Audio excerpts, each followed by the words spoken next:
नमस्कार, मैं हूं आपके साथ अंजलि और आप देख रहे हैं क्रांति बुलेटिन। तो चलिए शुरुआत करते हैं आज की बड़ी खबरों से।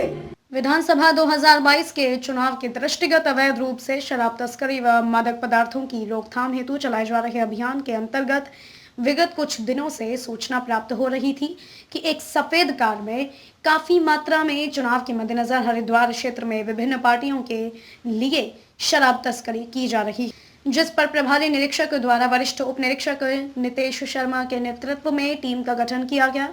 गत रात्रि को सूचना प्राप्त हुई कि एक सफेद रंग की गाड़ी में देसी शराब लाई जा रही है, जिस पर पुलिस टीम द्वारा प्राप्त सूचना के अनुसार रेगुलेटर पुल के पास चेकिंग की कार्रवाई की जा रही थी। कुछ समय पश्चात रात्रि समय एक सफेद रंग की कार को पुलिस टीम द्वारा रोका गया तो ड्राइवर गाड़ी छोड़कर भागने का प्रयास करने लगा, जिसको समय रहते गिरफ्तार किया गया, जिस आधार पर कोतवाली ज्वालापुर पर मुकदमा अपराध संख्या 118/22 धारा 60/72 आबकारी अधिनियम पंजीकृत किया गया।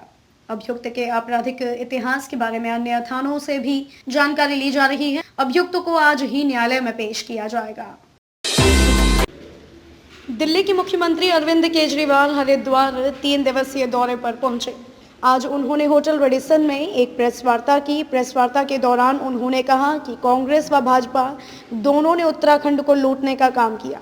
यह दोनों पार्टियां उत्तराखंड का विकास नहीं, अपना विकास कर रही हैं। उन्होंने कहा कि 20 साल से कांग्रेस व भाजपा ने उत्तराखंड पर राज किया, परंतु उत्तराखंड में दोनों ही अच्छे स्कूल कॉलेज नहीं बना सके और ना ही स्वास्थ्य को लेकर कोई अच्छे हॉस्पिटल का निर्माण किया।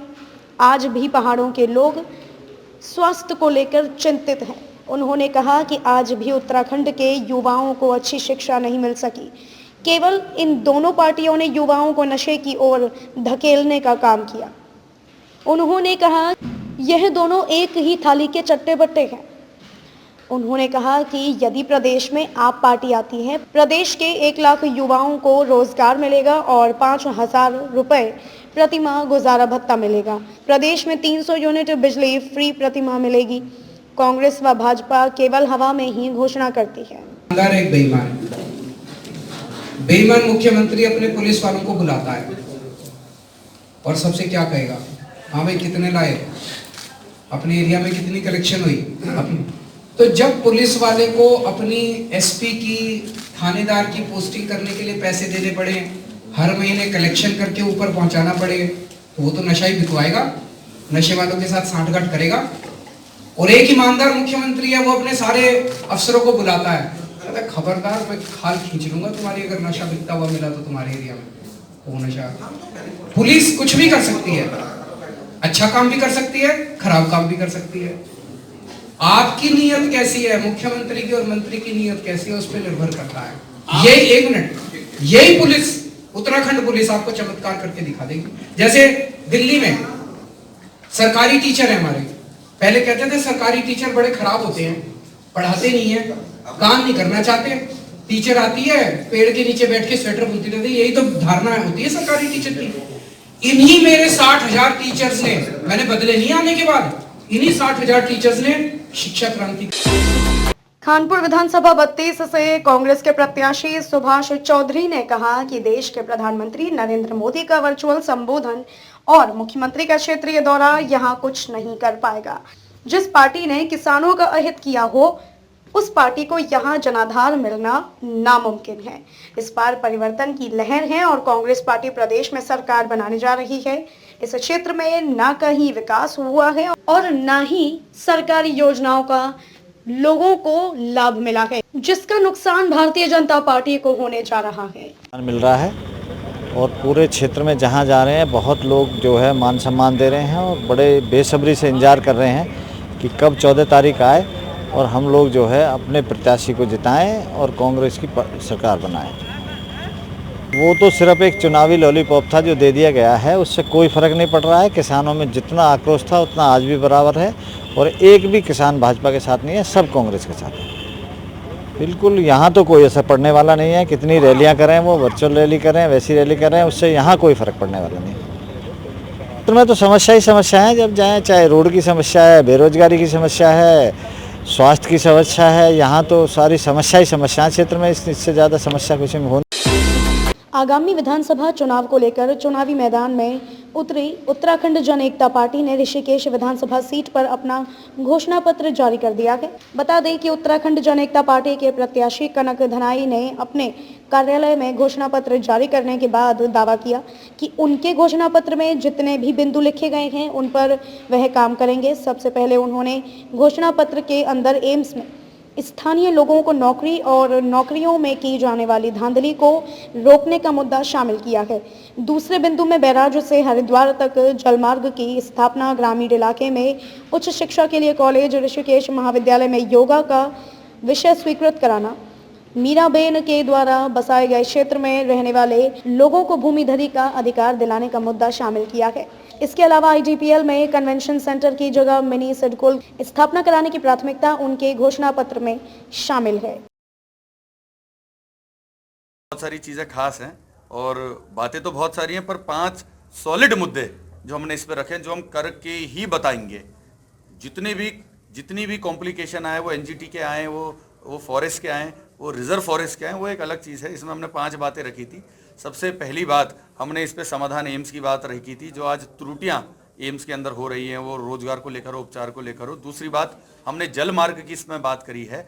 तीसरी बात हमने उच्च शिक्षा और ग्रामीण में कॉलेज खोलने की बात करी है, और जो एग्जिस्टिंग हमारा इंफ्रास्ट्रक्चर, हमारा जो कॉलेज है, उस पर योगा के सब्जेक्ट को स्वीकृत करने की बात हमने करी है। चौथा है हमारा मालिकाना हक। मीराबेन द्वारा बसाए गए अमित ग्राम, गुजर प्लॉट, गुमानी वाला, शिवाजी नगर, 20 बीघा मीरा नगर, ये जो पूरा क्षेत्र है, मालवीय नगर, गीता नगर, इसको भूमिधरी अधिकार दिलाने का। और 5वां है IDPL कन्वेंशन सेंटर की जगह मिनी सिडकुल की स्थापना करवाना। बड़ा इंटरेस्टेड, अगर आप भोपाल गए होंगे तो वन विहार की तर्ज पे हमारे पास भी दूध पानी और लाल पानी रेंज है। और मुश्किल होगा, जो अभी तक कहीं ना कहीं पदों पर और जिम्मेदार पदों पर थे, पर हम जानते हैं कि हमने जितनी बातें इसमें लिखी हैं वो कोई हवाई बातें नहीं है। हम उसकी प्रैक्टिकलिटी को, उसकी वायबिलिटी को, और वो कितना एक रीजनेबल मॉडल है, हम उस चीज को समझते हैं। और ऐसा नहीं कि हो नहीं सकता। विधानसभा 25 हरिद्वार से कांग्रेस के प्रत्याशी सतपाल ब्रह्मचारी का खुला समर्थन करते हुए लघु व्यापार SO के प्रांतीय अध्यक्ष संजय चोपड़ा ने कांग्रेस प्रत्याशी सतपाल ब्रह्मचारी के समर्थन में वोट मांगकर रेहड़ी पटरी के लघु व्यापारियों के साथ चुनाव अभियान को तेज करते हुए शंखनाद किया। उत्साहित रेहड़ी पटरी के लघु व्यापारियों ने एकजुटता के साथ संकल्पित होकर 2022 के विधानसभा चुनाव में कांग्रेस को जिताने का लक्ष्य निर्धारित किया। इस अवसर पर लघु व्यापार SO के प्रांतीय अध्यक्ष संजय चोपड़ा ने कहा कि कांग्रेस ने हमेशा गरीब रेहड़ी पटरी के लघु व्यापारियों को संरक्षण देने के लिए योजनाबद्ध तरीके से स्ट्रीट वेंडर्स को मुख्य धारा में लाने के लिए प्रयास किए हैं। उन्होंने यह भी कहा कि रेहड़ी पटरी के लघु व्यापारी प्रदेश भर में कांग्रेस के समर्थन में प्रचार प्रसार कर अपने मत का प्रयोग करते हुए राज्य में कांग्रेस की सरकार स्थापित करना मेरा लक्ष्य है। के जो तमाम स्ट्रीट वेंडर हैं उन्होंने कांग्रेस पार्टी को समर्थन दिया है। लघु व्यापार एसोसिएशन ने प्रत्येक क्षेत्र के अंदर जो भी विधानसभाएं हैं, जहां भी हमारा रेहड़ी पटरी का व्यवसाय है, हम 3 प्रकार से कांग्रेस पार्टी की मदद करने का काम करते हैं। और हमारा लक्ष्य है कि इस 2022 के चुनाव में भारतीय जनता पार्टी के हम लोग यहाँ से विदाई करें और कांग्रेस पार्टी की सरकार स्थापित करें। तो आज यहाँ पर हरिद्वार के अंदर हमारे लोकप्रिय नेता सतपाल ब्रह्मचारी, जिनके जन समर्थन में आप देख रहे हैं स्वयं हमारे रेहड़ी पटरी के स्ट्रीट वेंडर लघु व्यापारियों ने अपने अपने कारोबारी स्थल पर झंडे लगाए हैं, और झंडे लगाने के बाद में स्वयं तो वो वोट देंगे ही देंगे और अपने रिश्तेदारों का भी वोट पड़वाएंगे। इसके अलावा जो भी उनके पास में यात्री सामान लेने, मतलब जो भी सामान लेने के लिए आएगा, गाहक जो भी सामान लेने के लिए आएगा उनके पास में, उस उपभोक्ता को सतपाल ब्रह्मचारी जी के लिए वोट मांगेंगे। और आज हमने जो है इसका प्रतीकात्मक रूप से शुभारंभ कर दिया है शंखनाद करके, कि निश्चित रूप से आप देखेंगे 14 फरवरी को तमाम जितने भी हमारे रेहड़ी पटरी के स्ट्रीट वेंडर हैं 100% में से 100 नंबर हम सतपाल ब्रह्मचारी को देते हैं, और ज़्यादा से ज़्यादा पोलिंग करके ज़्यादा से ज़्यादा वोट डालकर सतपाल ब्रह्मचारी जी को विजय बनाएंगे। खबरों में अब तक के लिए बस इतना ही। मिलते हैं फिर ऐसी ही बड़ी खबरों के साथ। तब तक के लिए नमस्कार और देखते रहिए क्रांति बुलेटिन।